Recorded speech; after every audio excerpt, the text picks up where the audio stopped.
Hé, les passionnés de l'espace, connaissez-vous bien notre système solaire? Alors devinez quelle est cette planète? Sa masse représente plus du double de celle de toutes les autres planètes réunies. Elle est couverte de stries et de tourbillons majestueux qui sont en fait des nuages d'ammoniac froid et d'eau balayés par les vents, flottant dans une atmosphère faite d'hydrogène et d'hélium. Toujours aucune idée? Alors regardez ça!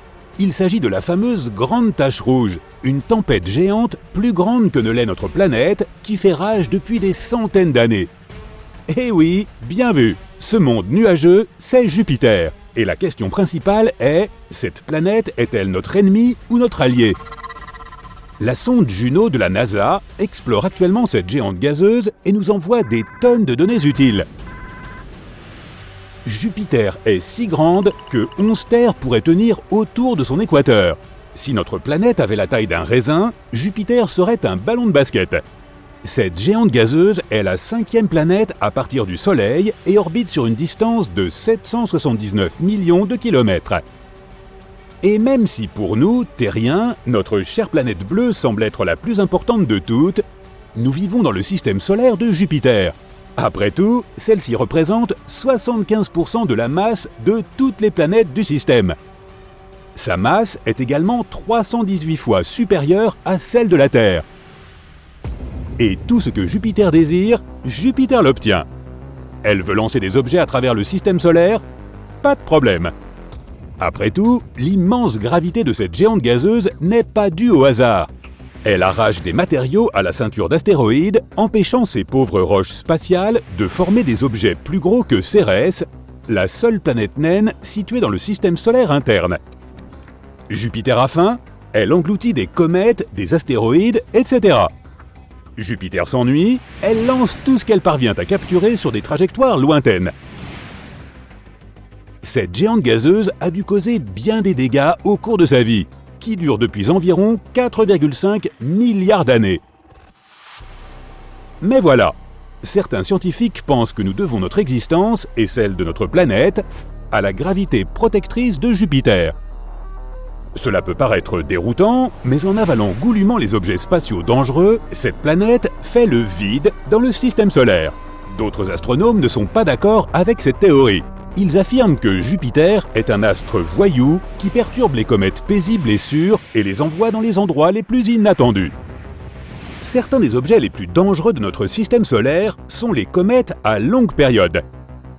Il s'agit d'énormes morceaux de glace et de roches provenant des profondeurs du nuage de Oort qui se trouve bien au-delà de Pluton. Certaines d'entre elles sont attirées dans le système solaire interne où elles passent devant notre Soleil. Il est possible que l'extinction la plus dévastatrice qu'ait connue la Terre ait d'ailleurs été provoquée par une comète à longue période. Lorsque ces comètes se feraient un chemin dans le système solaire, elles interagissent probablement avec la gravité de Jupiter. La géante gazeuse les tire dans tous les sens, consommant certaines d'entre elles comme de délicieux burgers de roches glacées. Mais Jupiter pousse-t-elle ces comètes hors de leur orbite dangereuse afin qu'elles ne s'écrasent pas sur la Terre? Ou bien cette géante gazeuse dévie-t-elle en fait la trajectoire de comètes qui, autrement, manquerait la Terre? Nul ne le sait. Les astronomes qualifient parfois Jupiter d'étoile ratée. La géante gazeuse contient en effet beaucoup d'hélium et d'hydrogène, les matériaux dont sont principalement composées les étoiles. Mais la masse de la planète n'est pas suffisante pour déclencher une réaction de fusion en son cœur. Or, c'est précisément ainsi que les étoiles produisent de l'énergie. Elles fusionnent les atomes d'hydrogène sous une pression et une chaleur extrêmes et créent ainsi de l'hélium. Ce faisant, elles libèrent également de la lumière et de la chaleur.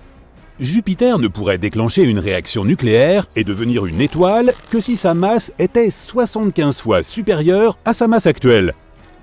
Paradoxalement, si Jupiter devenait encore plus massive, elle deviendrait aussi plus petite. Cette masse supplémentaire rendrait la planète plus dense et la géante gazeuse commencerait à la comprimer autour d'elle-même. Les astronomes sont presque sûrs que même si Jupiter avait 4 fois sa masse actuelle, elle garderait pourtant la même taille.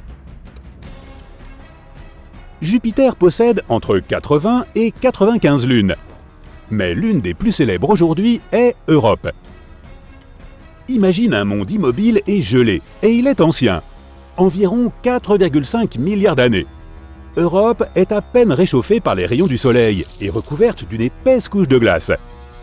Ce satellite est plus petit que notre Lune, mais un peu plus grand que Pluton.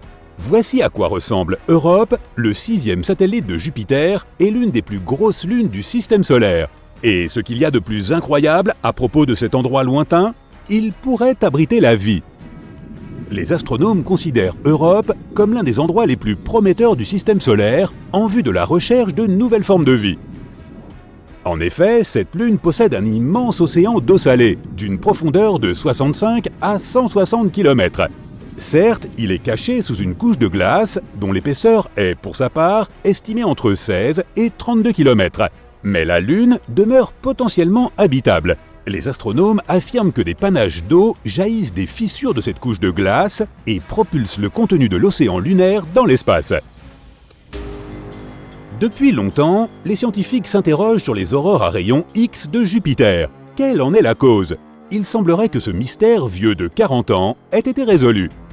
Ces époustouflantes aurores à rayons X sont déclenchées par des particules chargées électriquement que nous appelons des ions. Ces particules s'entrechoquent dans l'atmosphère de la géante gazeuse et voici le résultat. Mais les astronomes étaient incapables de comprendre comment ces ions parvenaient dans l'atmosphère. Récemment, ils ont constaté que ceux-ci surfaient sur le champ magnétique de Jupiter jusqu'à atteindre l'atmosphère de la planète.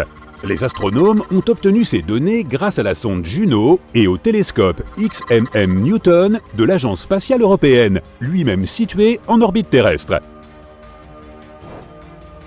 Sur notre planète, les aurores ne sont visibles que dans une ceinture entourant les pôles magnétiques, entre 65 et 80 degrés de latitude.